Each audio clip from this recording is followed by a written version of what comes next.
Welcome to my YouTube. Welcome to my first YouTube video. My first YouTube video that I'm ever making. Actually, that's not true. Today I wanted to talk about how I evaluated risk before starting my own business, the waiting period before starting, what I did to de-risk the act of starting a business. Also, maybe it's a hot take, maybe it's not, but the risk that nobody talks about. I'm eating my tacos, my breakfast tacos, although it's lunchtime. These are from Home State and I just really love them. So first things first, I'm gonna take a bite of this.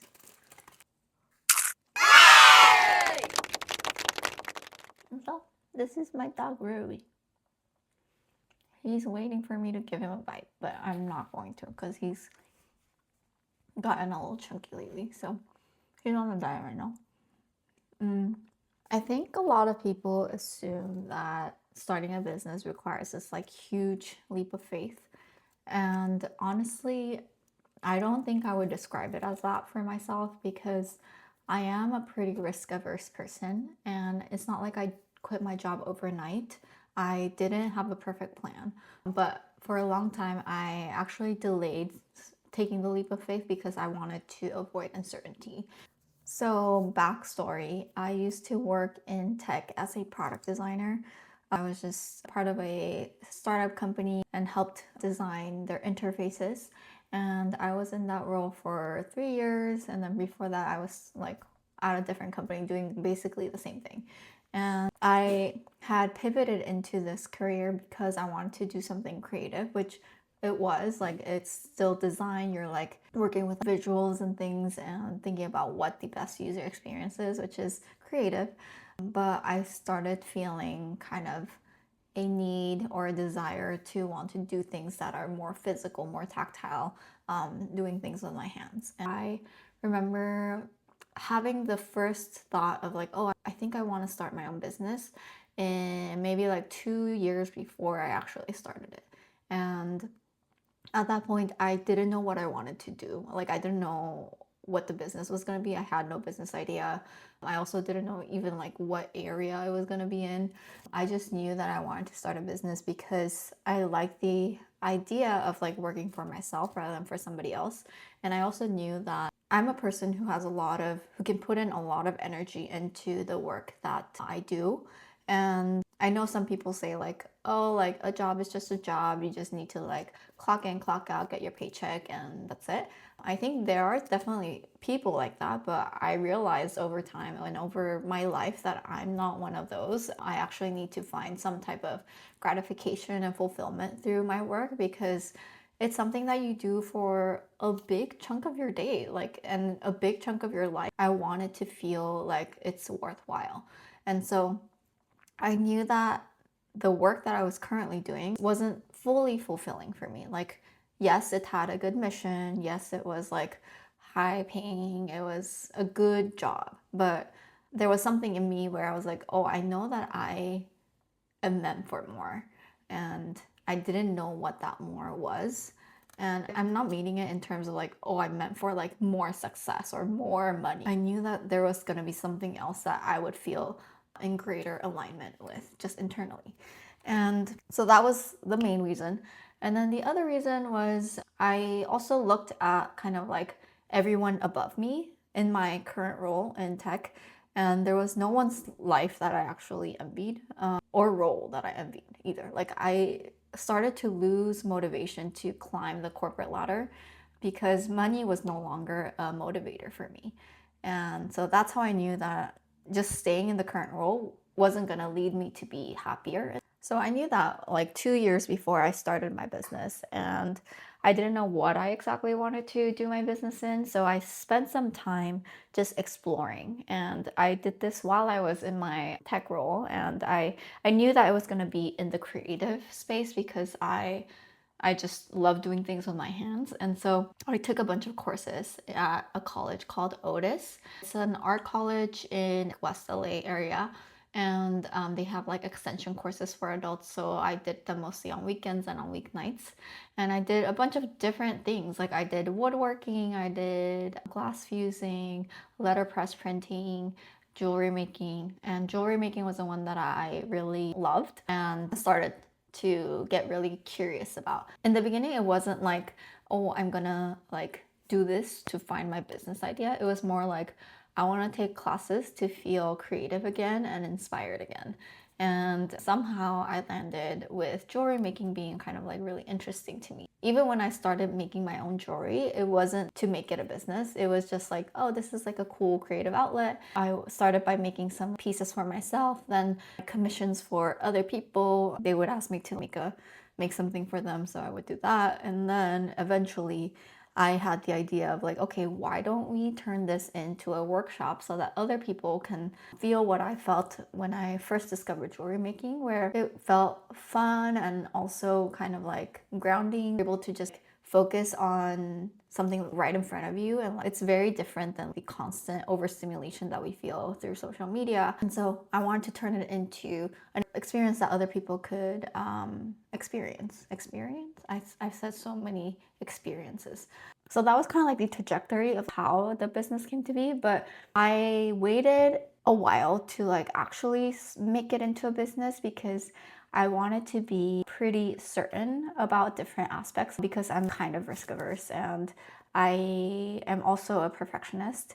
And I think that's just from my habits growing up and like trying to overachieve and like, you know, just coming from an immigrant background. And another part of it was I honestly was embarrassed. Studio Bubby, before it was a jewelry business, I had a previous iteration of it where I had been selling digital art prints. And back then, I guess it was a small business, but like it wasn't really official. I never even like registered for that business. And it kind of flopped. Like, yes, like I was like selling at markets and like it was making like a little bit of money, but I did not see it growing sustainably. It also didn't fulfill me creatively because I was like making things for other people instead of like art that I actually really wanted to make. And I also kind of like lost sight of like what I actually wanted to make once I started selling things. So I shut that down and took a break for like 2 years or something. If I were to launch a new iteration of Studio Bubby with like jewelry making, I was embarrassed that it was going to flop one more time and that I was just gonna be like that girl who like keeps trying businesses and keeps like failing. But what changed my perspective is I was like hyper focusing on, will this succeed, right? But then I started to kind of think about, if I launch this business, what is the actual downside? Maybe it is just like embarrassment, but then I also know that people kind of forget about you. They don't really think about you much. Only you think about yourself so much to the point that you can get embarrassed. And if it doesn't work out, then honestly, it's not going to mean much to them. I also started thinking about like in tech, when you release a product, you do a lot of testing, you do A/B testing, and then you also try launching things like small to see if it works, and then you scale and stuff. And so I kind of took that approach. What is something small that I can test, and what evidence can I gather? And so what I started doing was I did my first workshop with friends. And this was for two reasons. One, because I actually wanted to see if it was going to be fun for people. Two, because I wanted to gather real honest feedback from people, and I knew that my friends would give me that. It also served as practice for me too. Once I did that, I also did like small private sessions just with like two people at a time to continuously gather feedback. And that's how I started making the experience better and better and better. At this point, I still hadn't launched my business or registered for my business yet. It was just kind of an experiment that I was trying out. During this time, I kept my full-time job. So I was working regular like 9 to 5, and then I would host these workshops from 5 to like 8 or on the weekends. I was testing the demand before I like really took any type of step. And I was finding that there was demand. Like there were people who were willing to pay a certain amount of money to come to my house, and I was doing these private workshops at my house all the way on the east. I live on the west side, so they were traveling far for it. So that kind of showed me that there is some sense of demand. And then I personally was also learning so much more about the process and about the little like edge cases of when something doesn't work or when something doesn't turn out as you expect. Like, what do you need to do to prevent that through these like little, I guess, practice workshops. And then I also was not trying to overcommit financially. I only got the material that I needed at the time, which was maybe max for like 6 people at a time, because my workshops were small at that time. But then one thing that I did do was I did not compromise on the quality of the materials that I got. And speaking about money, that was a huge part of it. That honestly was one of the main reasons why I felt like I was taking a risk and why it took me so long to take a leap. Because I am married, right? I am married. I have a partner who is super supportive. And once you're married and have a family, my family being my partner, my dog, you need to like factor them into these decisions. You can't just like do your thing and like never tell them about it. And money was the thing that we were most worried about, because we were trying to build a certain type of life, and we have our own financial goals. We have finance meetings every month, and we want to be hitting those goals. And if I were to take a leap without any plan and completely cut off one person's salary, then that would totally set us back. And so we had a lot of conversation about it. And so we came up with a plan, and the plan was for me to save at least a year's worth of living expenses in case anything goes wrong, in case I really just cannot make any money from this business.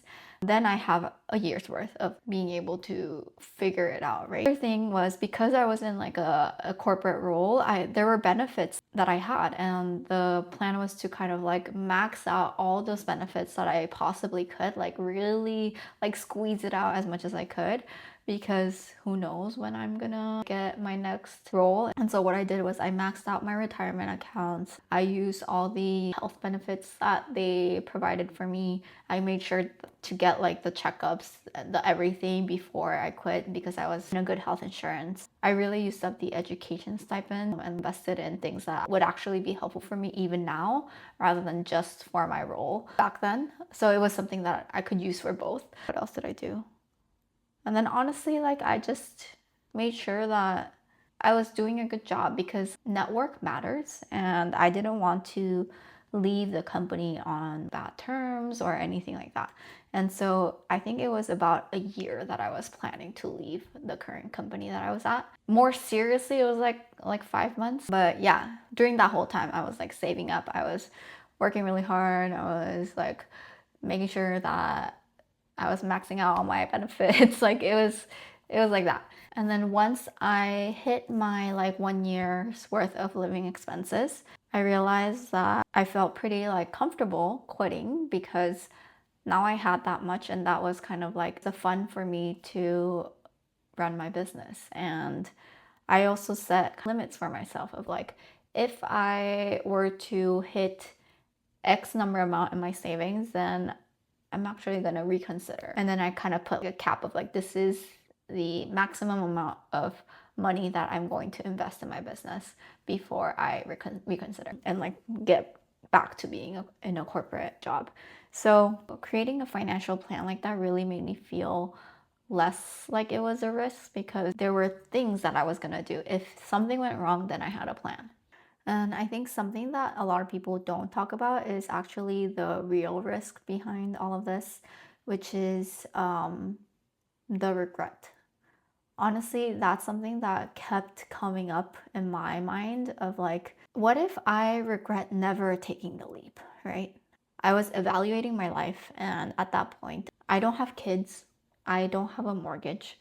And this was the time period where I felt it was the most possible for me to take this risk. Once I have a kid, let's say, it would be way harder for me to take this risk. Or once I have a mortgage, because then you're kind of like tied down to it, you know? And so I realized that I would feel so angry at myself for never taking that risk, and for never kind of like believing in myself. And I'm like getting emotional. I don't know why. And so I wanted to kind of like honor that feeling of like, you know, something deep down is telling you to take the risk and you're trying to like rationalize it. But the biggest risk is actually the regret that you get knowing that you never did that, never took the risk. And I didn't want to be someone who would like wake up years later wondering what if during that one period of time I actually tried something of my own, would my life be different? Then I would have never known. And now I'm in a position where I know now. And at that point, I was okay with the fact that like I would have tried something and maybe it would have failed, but at least I tried it. And at least I would know, okay, yeah, I tried my best and it just didn't work out. So, all that to say, I still don't feel 100% certain all the time. Hi, Rui. You want tacos? There are days where I'm like, oh my god, did I like make the right decision of like taking this leap of faith? And honestly, yes, like I do think I made the right decision. Not because it's like I'm like wildly successful right now, which I'm not, but because as I was saying before, now I know. Like now that like curiosity of like what if is quenched and I can live happy about that. Okay, he's gonna join us because he's lonely.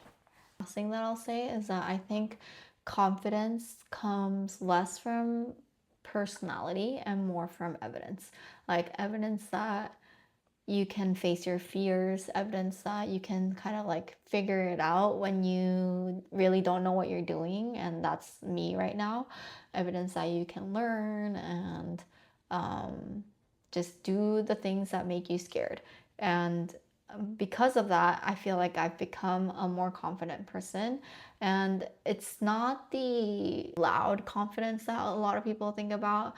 For me, it's just, I guess, the perception of myself that, yes, like I'm gonna figure it out, or I'm gonna try my best to figure it out, even though the circumstances might not be in my favor, or even though if it's hard.